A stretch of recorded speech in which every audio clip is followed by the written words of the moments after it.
Today we are looking at a Bible passage from in the Bible, a book called Esther. And this book is a fascinating part of the biblical record, largely for what it omits. As books of the Bible go, this one is unique. This one has some gaps. And what is missing from the book of Esther is God. God is never mentioned in the book of Esther. Prayer is never mentioned. Worship is never mentioned. The synagogue is never mentioned. Studying the law is never mentioned. Sacrifice is never mentioned. It is a story about what happens to these people at this moment in history. And God is not in the narrative as it is presented to us. Now that's unique, and it's a bit strange. And to be honest, it has baffled rabbis and church fathers as they've wrestled what to do with this book. It was sort of in the canon, out of the canon, included in Christian heritage and teaching, and then kind of set to the background. Martin Luther said it was one of the books of straw and wasn't really interested in it. How do we approach the book of Esther? I want to suggest to you that it is a book that can help us think deeply about how we live our Christian life and experience. This is a book that invites us to add the missing piece. So what's missing is the story about the story. Have you noticed that in pretty much all the books of the Bible, we are told what happens, but the interesting bit is when we are told what God is doing. It's the story about the story. Now that's missing from the book of Esther. And what that means is that you and I are invited to add that piece to the story. We are invited to add the story about the story. Here's the image I want you to think about this morning as we walk through this amazing story. I want you to think about a children's sticker book. It's a book that has pictures on each of the pages. The story is there, but on every spread, there's something missing. There's a space that's just white with a black outline, and it suggests that something needs to be added to the story. And with the story comes a page of stickers. And so what you get to do is to peel the stickers off and to put them on the pages in the book to flesh out this story. That's what the book of Esther is. It is an invitation to think about the story about the story. It's an invitation to think about it for Esther and her people, to think about it for you, for me, for our day, for our moment. Because you see, we live in the world like the Esther story. When you go and read Joseph's story in Genesis, the closing chapters, it's fantastic because the narrator keeps interrupting and telling you where God is and what's going on and what the big picture is, and it gives us confidence. But then we go back to our own day-to-day life experience, and the narrator is silent. And we're bumbling around in life's experiences trying to discern. The book of Esther gives us a start-to-finish narrative about God at work with his people, and it invites us, like children, to add the stickers to each page, to explore where is God at work, and then to do the same work in our own lives. It's about the story we tell ourselves about the story that's happening. And as the people of God, as the children of faith, as the followers of Jesus Christ, we are invited to tell a wonderful good news story about the story that is happening and to walk in that hope. It's called walking by faith and not by sight. So let's explore how we do that, looking at the book of Esther. Let's meet the characters. In the first 3 chapters, we meet the 4 critical people in this story. Chapter 1, we meet the king, Xerxes.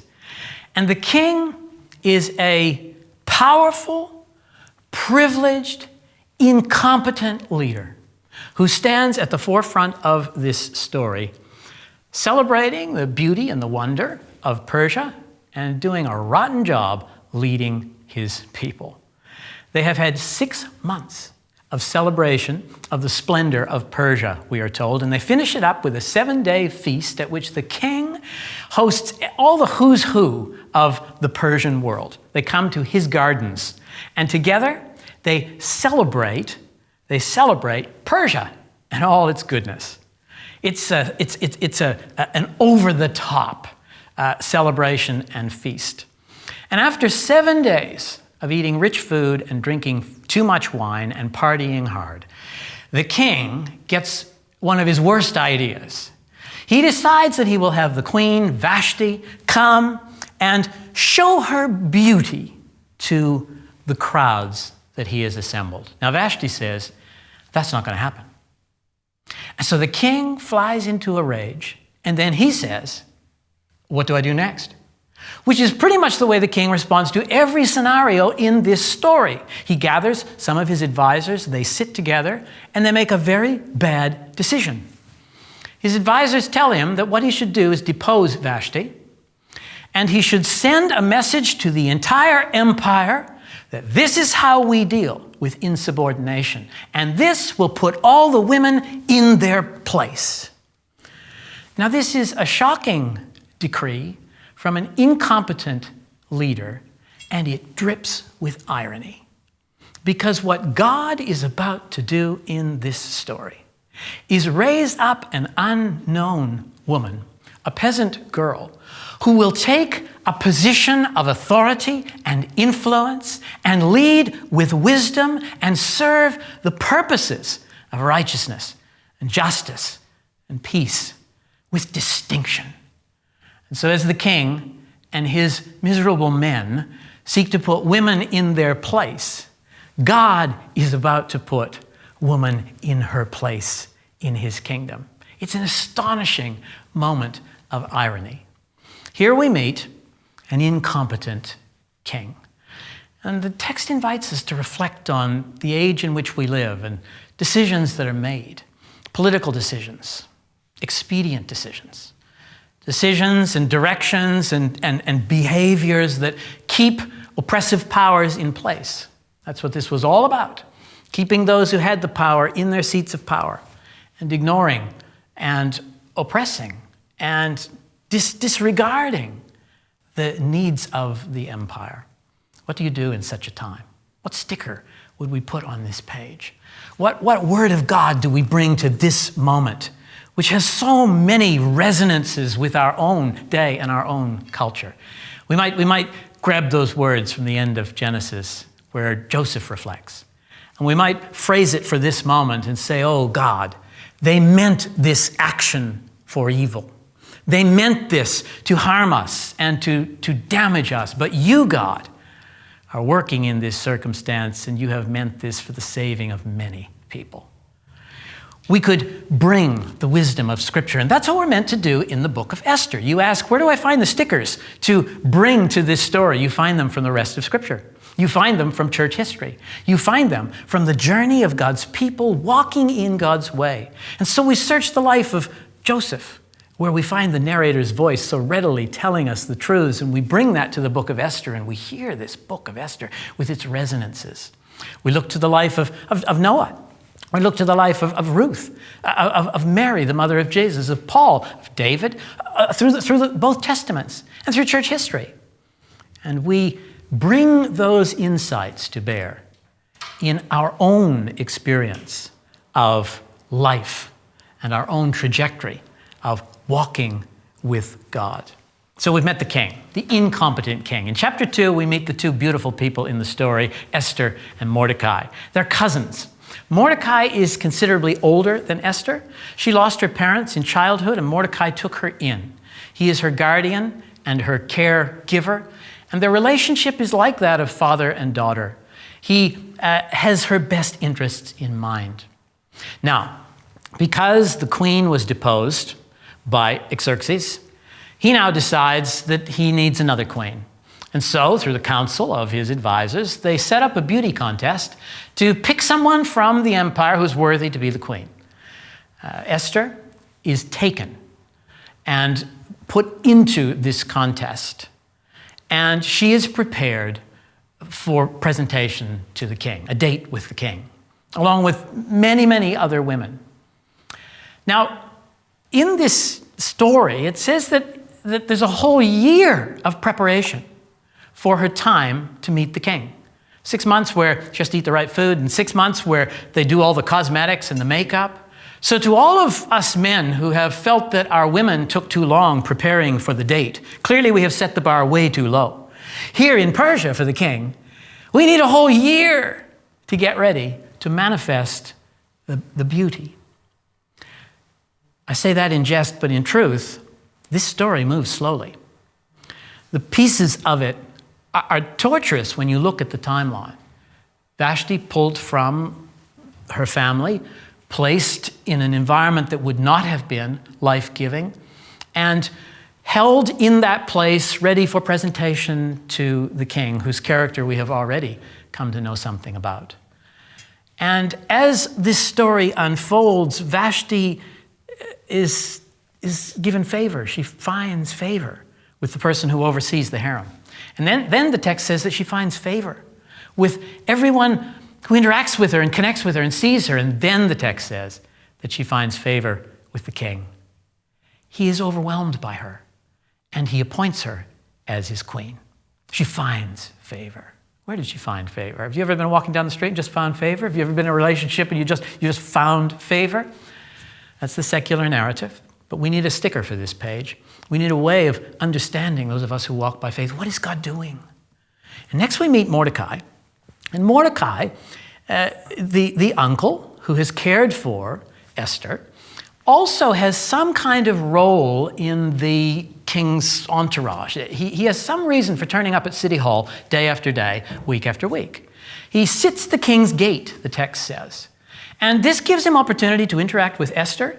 People know that he's a Jew, but they don't know that Esther's a Jew. She's kept her identity hidden, as Mordecai instructed her. But Mordecai is there as a faithful servant, and one day at the king's gate, he just happens to overhear a conversation between two of the king's guards, and they're plotting an overthrow. He hears them whispering, and he hears them discussing a plot to assassinate King Xerxes. And Mordecai takes note. In his next interaction with Esther, he gives all the information and says, you need to tell the king. Queen Esther, the wise queen, goes and speaks to Xerxes, the incompetent king, and she tells him about this plot that's brewing. He does some research, he uncovers it, he finds the truth of what Mordecai has said. The two men who are hatching this plot are dispensed with, and peace is restored. And the story moves on. It's an astonishing moment in which suddenly both Esther and Mordecai find themselves in unique positions of opportunity, but we don't know what it's for. We don't know what it's about. At this point, we don't know where the story is going. We just know that favor is upon Esther and providence is with Mordecai. What about those moments in our lives where we suddenly experience favor? We ask ourselves what it's for. And we ask ourselves, what is our calling? And what are we meant to do in this moment? Lord, lead us, guide us. Oh God, give us your wisdom. Help us to discern your way. Help us to walk in your steps. These are the moments where we need to bring to these pages of our own history. And I know that for many of you listening, something like that is happening in your world. There is a peculiar kind of favor. How will you bring this before the Lord and live with this in the journey of faith with God? That's what Mordecai and Esther begin to wrestle with. Now, in chapter 3, we meet Haman. He is the man of injustice. He is the villain of the story, and we meet him as he is rising to prominence, becoming the second most important person in the whole empire. He is full of pride, and he wants people to recognize him. He gets the king to make a decree, and all these decrees are irreversible. This king has enormous power, incredible privilege, and he's incompetent. And he does pretty much whatever the people around him sway him to do. So he passes a rule. Everybody has to bow down and worship Haman, the man of injustice. Mordecai refuses to do this. He's at the king's gate often. He turns up at City Hall pretty regularly. And every time Haman goes by, he just refuses to acknowledge. Doesn't even show any fear of Haman. This infuriates Haman. He is so angry that he decides that something needs to be done. And so he plots against Haman. Haman plots against Mordecai. But he doesn't just want to hurt Mordecai. He decides that Mordecai and all his people need to be killed, destroyed, and annihilated. He goes to the weak king and says, look, there's this group of people in your empire, O great king, who really they're useless. They keep to themselves. They're kind of odd. I don't think they keep our laws. you would be well served by getting rid of them. So I'll put 10,000 talents of gold into the exercise, and I'll deal with them for you. And the king, without asking any questions, gives him the signet ring and says, you go for it, Haman. You do whatever you need to do. And so Haman devises this plot that he will destroy the whole of God's people, Israel. He takes dice, which is what they did in the Persian Empire. It's how they worked out the plot line of history. It's how they thought things through. And he rolls the dice to determine on what day this genocide will occur. The dice comes up. It will be the 12th day of the last month of the year, Adar. And with that decision, he writes letters with the decree of what's going to happen, sends them all out across the entire empire.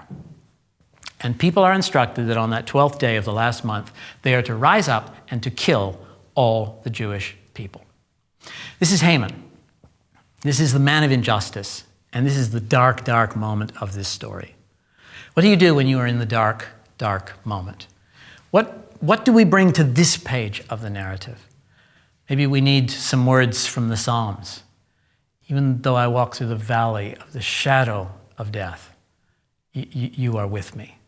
I won't fear, I won't fear, I won't fear. Maybe we need that sense of confidence that God is with us. And so as we search the stories of the Bible, as we search the pages of Scripture, as we search our own narrative, we are looking for what we bring to this secular story of Esther, what we bring to our own lives. How will we fashion the story about the story? And in this horrible moment, there is the hope of God still present. On the next page of the story, as Haman is plotting his demise of the Jews, Mordecai and Esther hatch a plan together. Mordecai is dressed in ashes and sackcloth sitting outside the gate. Esther sends messages and says, what's the problem? He sends the letter in and shows her. She reads the letter. She is overcome. And then she has that feeling that we so often feel. And what am I supposed to do about this? And Mordecai, her uncle, says to her, it's time to act, Esther. It's time to act. Let me read those words that Jazz read to us earlier. When Esther's words were reported to Mordecai, he sent back this message: do not think that because you are in the king's house, you alone of all the Jews will escape. For if you remain silent at this time, relief and deliverance for the Jews will arise from another place. And who knows but that you have come to your royal position for such a time as this. And Esther sent this reply to Mordecai: go gather together all the Jews who are in Susa and fast for me. Do not eat or drink for 3 days, night or day. I and my attendants will fast as you do. When this is done, I will go to the king, even though it is against the law, and if I perish, I perish. So Mordecai went away and carried out all of Esther's instructions. This is Esther the wise. And here we are at the moment of decision. There's favor, there is disaster, there is responsibility. And what do you do at that moment? When you are experiencing the call of God to step into the pains of others, to bring the gospel to bear in your moment. And it's all risk, risk, risk. You see, the thing is, even though Esther was the queen, she couldn't just waltz into the king's presence. She had to be invited. And if she came uninvited, there was a whole ritual with a gold scepter and a whole thing that had to play out. And she could be executed on the spot if he was not in a good mood, ready to receive her for whatever reason. Enormous power, incredible privilege, incompetent leadership. This is the moment. It is impossible to follow God without risk. It is impossible to be in the story of what God is doing in the world and not embrace the pain of the world and the possibility of the cross as we travel with God, because this is who God is. There's pain in the world, there's sin in the world, there's a problem in the world, and God will do everything to take this upon himself. And that's what's happening here in this narrative. What do you do in these moments? When you realize that you need to put your life on the line for God's kingdom and his purposes. These dark, challenging, risk-filled moments. These are the moments when we remember that the narrator in Joseph's story kept saying, and the Lord God was with him. and showed him favor. These are the moments in Moses' narrative where the narrator keeps saying that the story about the story is God at work. And God will hold Moses. He will hold Noah. He will hold Ruth and Mary and me and you in those moments of great risk. He will hold us. Now, I hope you're taking the stickers from the pages of Scripture and applying them to the pages of the book of Esther, and more, applying them to your own story in your own life. That's what the book of Esther is about. It's inviting us to recognize that our lives move along a secular trajectory. Our lives move along a lifeline that there isn't a narrator in our head telling us at every moment where God is at work, but God is at work. And this is what it means to walk by faith. So now we come to the great reversal in the book. And this is the exciting bit. And it's taken us time to get here. What's interesting is the next little bit, it's 2 days that are narrated over 3 or 4 chapters. The story speeds up. And so with all of this kind of disaster pending, Esther puts her plan into action. She goes into the king's presence, appears not knowing whether she will be accepted. The king extends the scepter. He welcomes her. He says, "What do you want, Esther? Great to see you. How can I help?" He says, "I'll give you up to half my kingdom." And she says, "Come to dinner tonight. Bring Haman, and we will have a meal together." And the king agrees. Haman is told, he's ecstatic, he thinks this is great, and he shows up for a wonderful meal with the king and the queen in her private quarters. They have food together, they have wine together, again, too much wine together, and the evening finishes with the king saying, "Well, Esther, what is it you want?" And she says, "I want you to come back again tomorrow night. I want to have another meal with you, and I'll make my request. I'll answer the king's question tomorrow night." So the banquet ends. Haman leaves, and he's just ecstatic. I mean, he's the man, and he's just had a private meal with the king and the queen. So as he is heading out of the palace, he sees Mordecai, and it ticks him off to the core. He is so angry at Mordecai. He arrives home, and his wife says to him, "How was your day?" And he tells her the story of his day. He said, I just had dinner with the king and queen." Like, do you know who you're married to, sweetheart? Do you know what a prominent, powerful, and important man I am?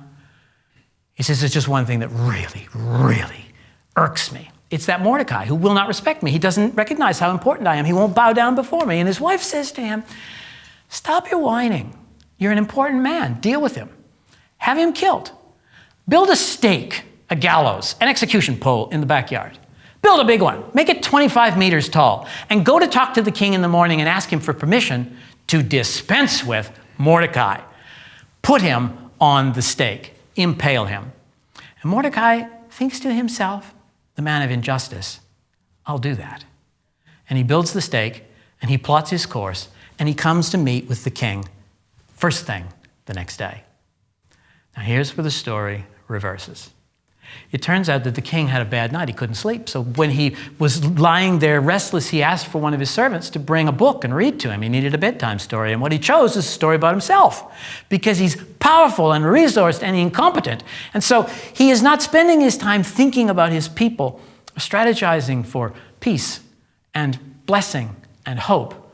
He wants to hear about his own past. They read to him from a series of events that happened about 5 years ago. This has been a slow-moving story. Our lives are often slow-moving when we are living in those seasons where we can't see God at work. And they read him a story about a man named Mordecai who once sprung a plot and saved the king's life. And so the king asks, "Did we do anything to honor Mordecai?" And he's told, "No, we haven't done a thing." And the king says, "Well, we need to do something. Who's in the outer court? I need somebody to advise me. I need somebody to tell me what to do. What do I do now?" So he asks for Haman, who just happens to be in the outer court plotting and preparing his day's plan, to come in and advise him. So the man of injustice is about to speak to the incompetent king, and the king says, "What should be done for a man in whom the king delights?" And prideful Haman thinks to himself, "This is me. He's talking about me." And he hatches a plan.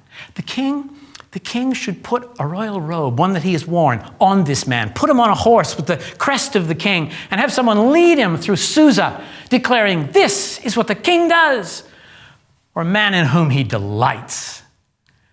and the trap is now sprung. The king says to Haman, that's a brilliant idea. I want you to do that. I want you to do that for Mordecai. And that's exactly what happens for the rest of the day. As Haman leads his arch enemy, Mordecai, around the city, honoring him. He goes home that night to meet with his wife just before dinner. And she says, how was your day?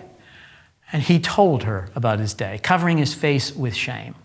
How he had been humiliated and how instead of Mordecai being impaled, Mordecai was honored. And his wife says, ooh, the Jews are incredible people, sustained over history.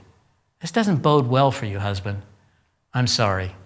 I think your days might be done.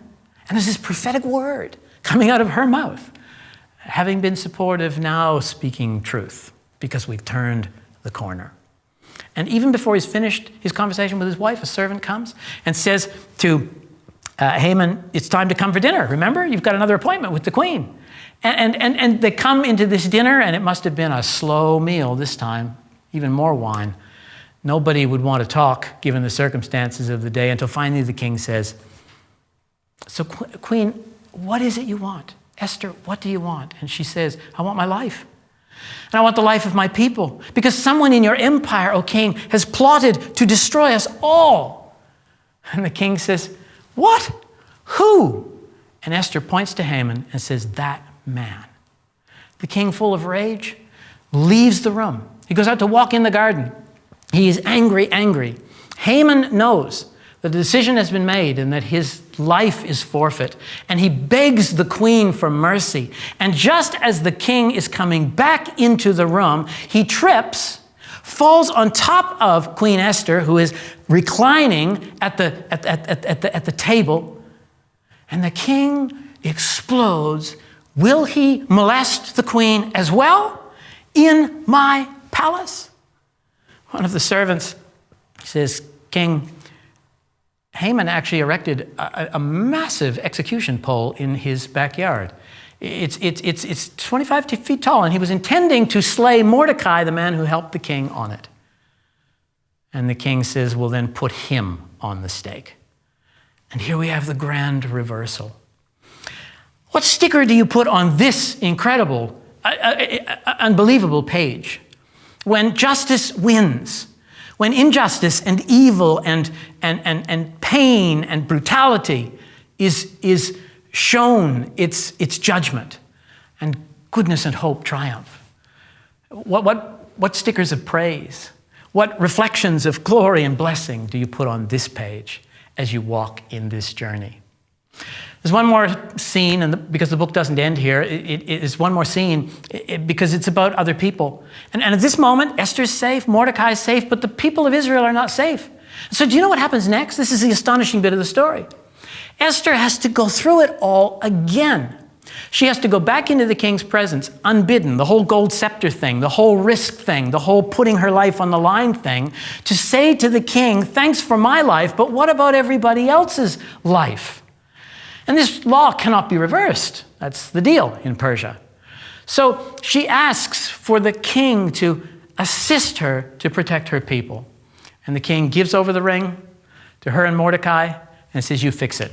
And they write a law that says on that dark, dark day at the last month of the year, everybody who is Jewish has the right to assemble and to defend themselves. And the story lands with justice and with God's favor playing out on those who walk with him, who seek him, who discern his ways, and many others gathered up into this grace and peace and hope. The favor of God is upon Esther. And she is called to use that favor to serve many people. And her story is written as a secular story, and we are invited to put the evidence of God across that story and to do the same with our own stories. What is the story about the story of your life? What are the stickers that, like a child, you need to bring to everyday experiences? You'll find them throughout the scriptures that will help you discern the good news of Jesus Christ everywhere present in our stories and walk by faith.